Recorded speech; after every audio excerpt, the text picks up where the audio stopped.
Hello, welcome to 7 Star Tarot. It is Sunday, the 5th of January 2025. So, Happy New Year. I didn't do any readings the last few days. I kind of lost track of time, I think, over the New Year period. But anyway, I'm here, I'm ready, and hopefully you are too. So let's see what's happening. The first reading of the year. Queen of Cups, Queen of Wands, 7 of Cups,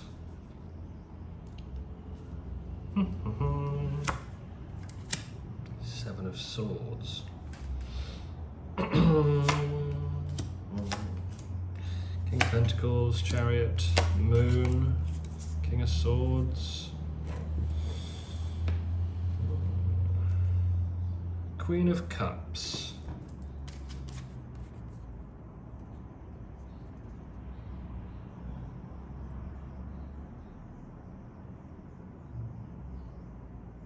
Queen of Cups is very absorbed in her inner emotional process.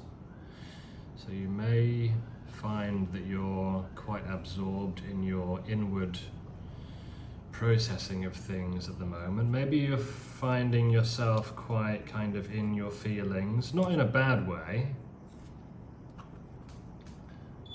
Queen of Cups is about creativity as well. So it's the feminine aspect of water.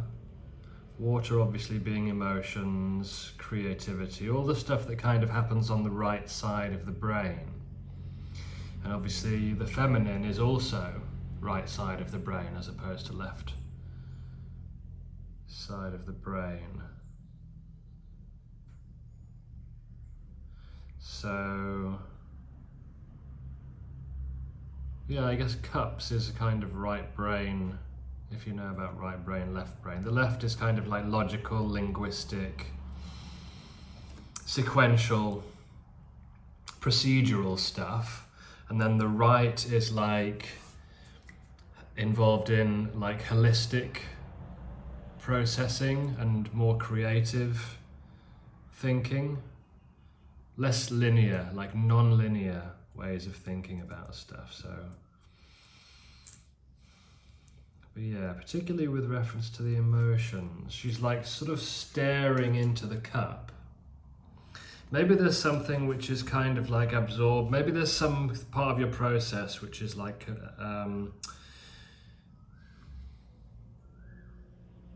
which you're absorbed with at the moment.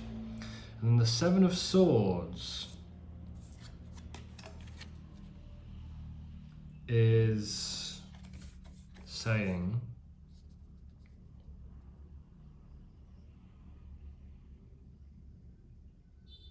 there's a withdrawn kind of element to both of these. So the Queen of Cups is withdrawn from the kind of external world because she's very focused on her internal emotional state.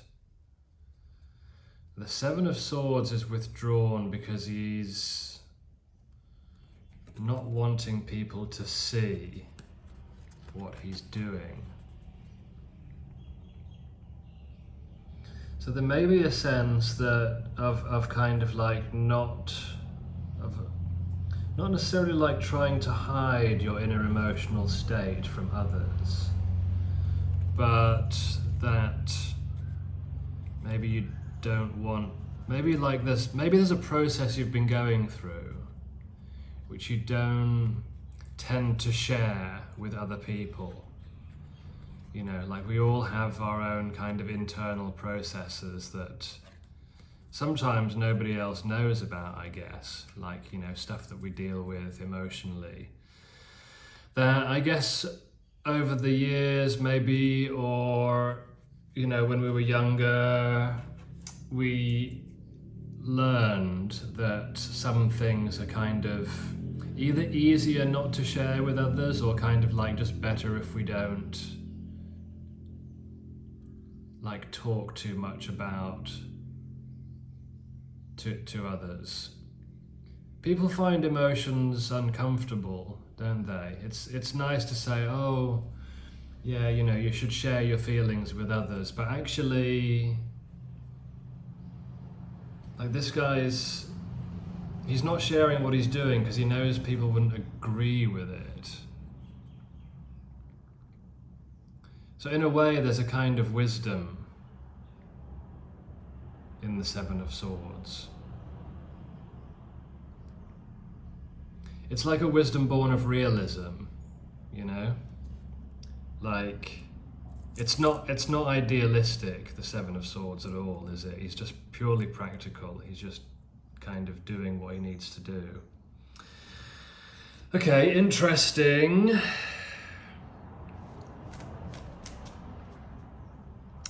In the past, we have the Queen of Wands, which is about your independent nature.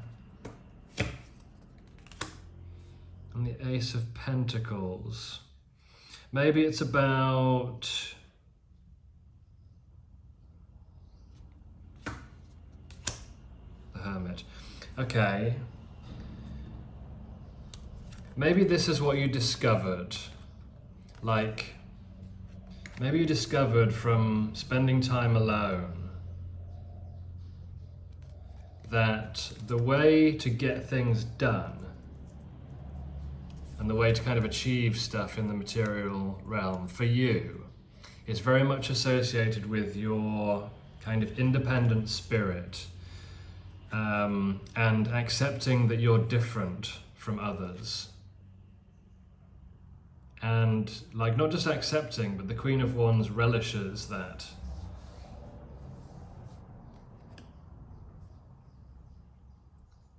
She takes pride in how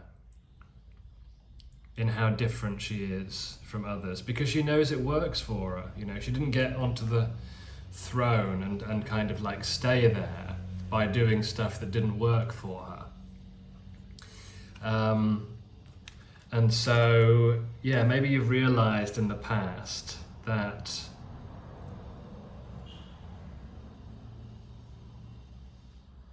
you're like being who you are, like the importance of being who you are in order to like accomplish stuff. And there's this pragmatic again nature with the Ace of Pentacles as well. So the Queen of Cups is going through her own emotional process. And yeah, there's a practical, even though it's like it may be an emotional process that you're going through, there's a very practical, like grounded reason for this process, whatever it is. I'd like to know more about it, but maybe it's not possible to get like more specific than that. 10 of Pentacles. Okay, so the process of building a life that you love, essentially, of planning for the future, planning your wealth. So maybe this Queen of Cups process is kind of like working through things emotionally that are associated with your long-term goals. And the Page of Swords like reinforces this idea, which is in the foundation. And then we have the Lovers and the Star. Interesting. So yeah, so the Page of Swords is kind of stepping back, and it's about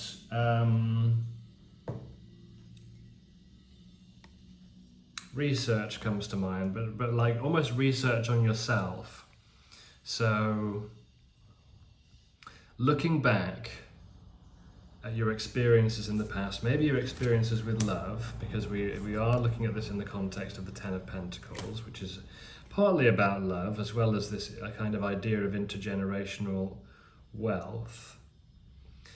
Looking back at relationships that you've had, and again we have this independence theme with the star, which is like maybe you're, because we have the devil as well, so maybe you're looking back, and obviously the lovers and the devil are kind of like, there's a mirroring there, because you have the two people. Obviously in the lovers, they're kind of bound in a beneficent way through the kind of the angel that is like watching over and kind of like blessing their relationship. And then conversely in the devil, you have the devil watching over and kind of keeping them bound to each other and to himself, which is, you know, kind of toxicity, addiction, codependency, that kind of thing. And on the other hand, the star is very much not codependent, is very much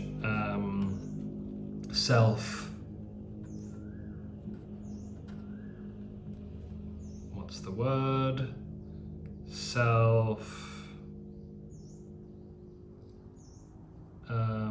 The opposite of codependent, whatever the opposite of codependent is.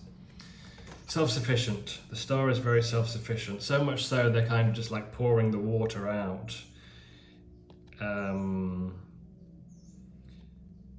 Yeah, so the water is kind of coming from them.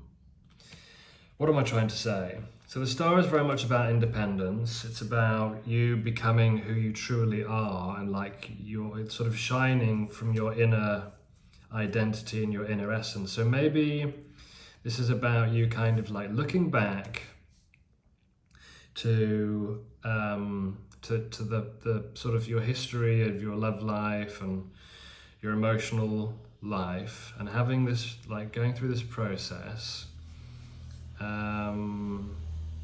very much based on, like, you know, maybe a period of withdrawal in the past where you may have kind of discovered what works for you in terms of like how to deal with the world and how to manage your own emotions and your identity. And we have the King of Pentacles. And I think this is you know, this like the capacity to be abundant. Why is the King of Pentacles there?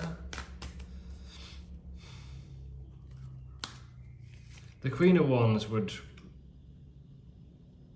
be very abundant as well, you know. Abundant in terms of kind of like freedom of expression. And she probably would tend to have some money as well. Interesting pairing. So we have the Seven of Wands, which is about kind of, it's about having to fight for something. And the Ten of Wands is about putting the burdens down.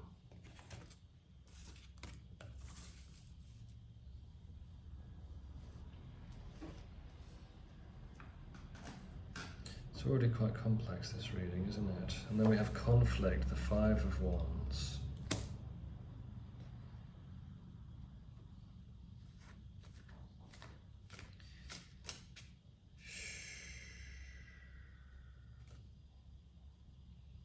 What does the King of Pentacles have to do with all of these wands, I'm wondering?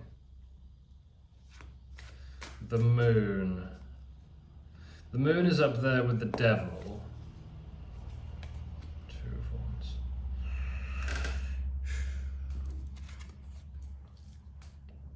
The Moon is about things arising from the unconscious, dealing with stuff from the unconscious.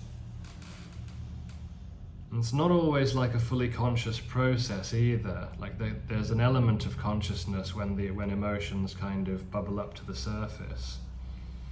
But it can be quite an unconscious process, along with these like conflicting kind of processes, and, you know, battling against other people and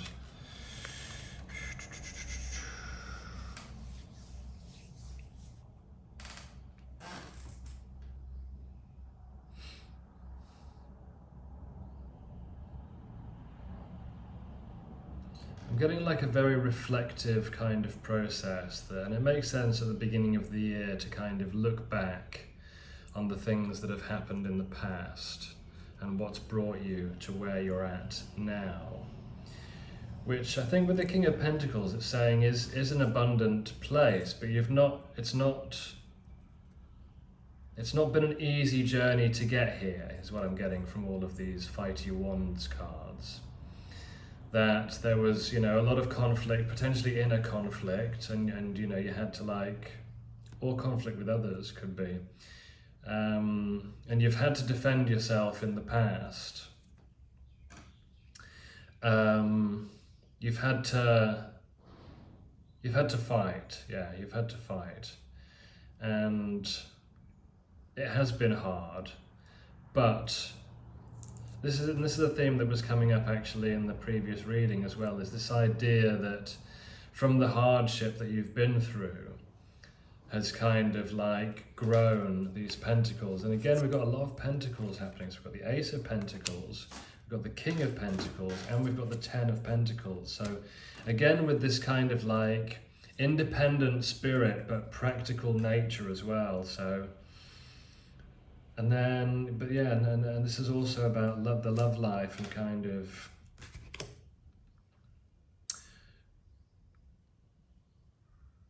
the process of becoming more truly who you are. I'm just trying to get out, what is this reading trying to say though?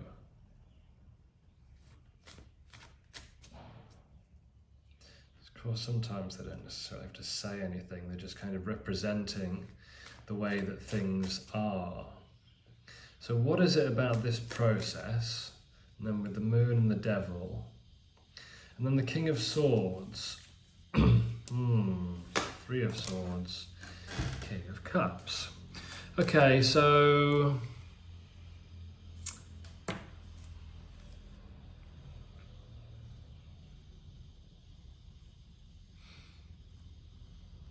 heartbreak. And so the King of Cups, okay, so we're starting to come full circle here because we started with the Queen of Cups, didn't we? So the Moon, which is these emotions, and the sadness associated with heartbreak from the past, born possibly from a situation which was toxic and codependent. And the match between the Queen of Cups and the King of Cups. Okay, I think I'm starting to see something which the Star and the Hermit is pointing towards in the King of Pentacles. It's like, I feel like you've done a lot of work on yourself, and maybe somebody who you were with in the past didn't do the necessary work, or maybe you hadn't done the necessary work yet in the past. But from going through this process of thinking about what you want and starting to think about building your legacy, that you've kind of come full circle and very much stepped into whatever it is, your queen and your king energy. But I'm seeing that you came from your queen energy, which is quite internally focused and almost passive, quite passive, I'd say, with the Queen of Cups, to a much more active role in your own. So you've been able to start taking a more active role in manifesting the things that you want, because you've taken the time to kind of analyze yourself and your behavior, spend time alone, and see and know and understand what works for you. And this enables you to be in a more active stance to be more active with regard to your emotions. And then at the same time, we then have the King of Swords. So just because you're able to feel things deeply and your emotions have become more balanced over time as you've gone through these experiences of growth, and of learning who you are, maybe separate from other people and separate from the crowd, and who you are kind of more truly in your center and in yourself. That it doesn't necessarily mean that you're just kind of going out there and just giving everybody your emotions, you know, like the Chariot is the card of Cancer. And Cancer is a very loving, kind of emotive, relational sign that loves kind of having people around and communicating with people, having them, you know, looking after them, taking care of them. But it doesn't mean that they're vulnerable. Just because they wear their heart on, just because a Cancer person wears the heart on their sleeve, doesn't necessarily mean they're vulnerable. So you can still have your emotions and be available emotionally to people without being like without placing yourself in a vulnerable position, which opens you up to heartbreak and damage from toxic people. And I think you've learned this ability to be the charioteer and to let life take you where it wants to take you because of the process of working with these quite complex and deep emotions. I can't remember what trump the moon, the astrological sign the moon represents. I'll have to look it up. I know it's not Scorpio, but there is like a kind of shelled mollusk. I mean, it's a lobster, but there is a scorpionic component to the moon, given the water and the kind of emotional, unconscious nature of things.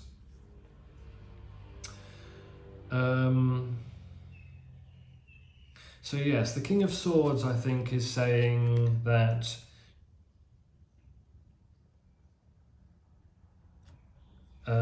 as time goes on,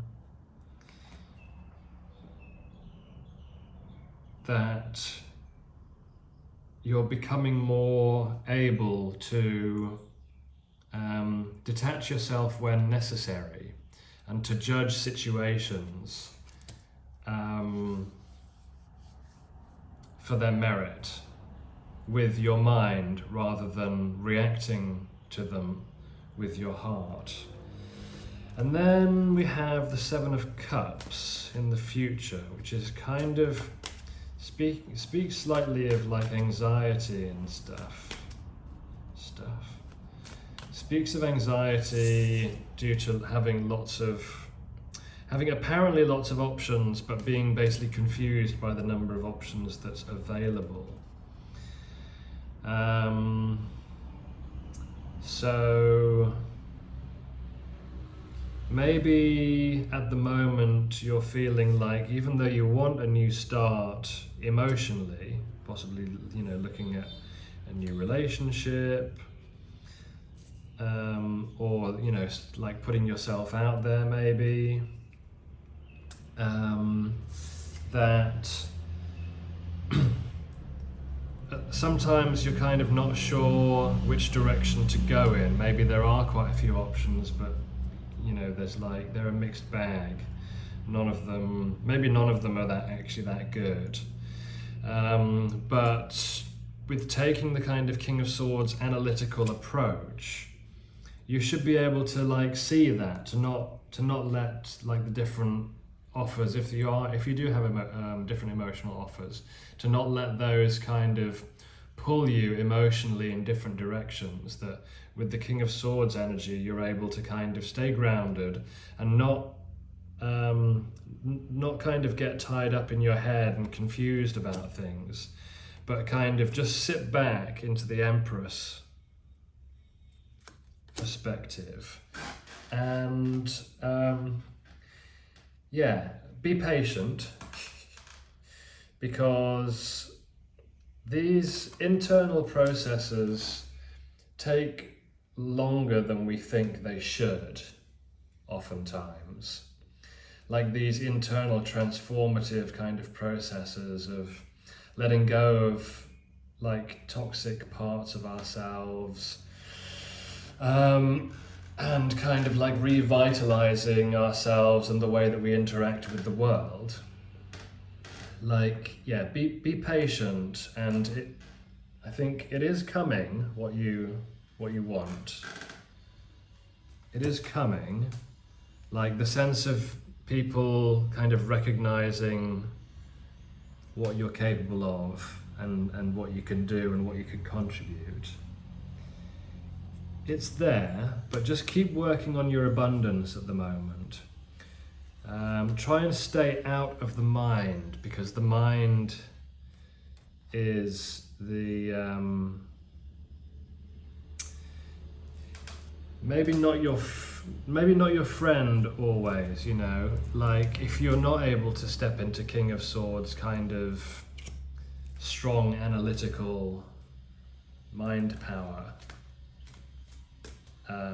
position, then the mind can sometimes like trick you and take you off where, like, can take you off in tangents. And it's also the source of, you know, memories which can lead you into these negative emotional spaces as well. So yeah, more intuitive. Take a more intuitive approach. Take the Empress as your guide, and the Chariot as well, because the Chariot is allowing himself to be led on his journey while maintaining his composure and vigilance. Yeah, so take what you've learned about who you kind of truly are inside, who you want to be in the world. And yeah, the sun is coming, the sense of freedom. And enjoy the freedom that you do have.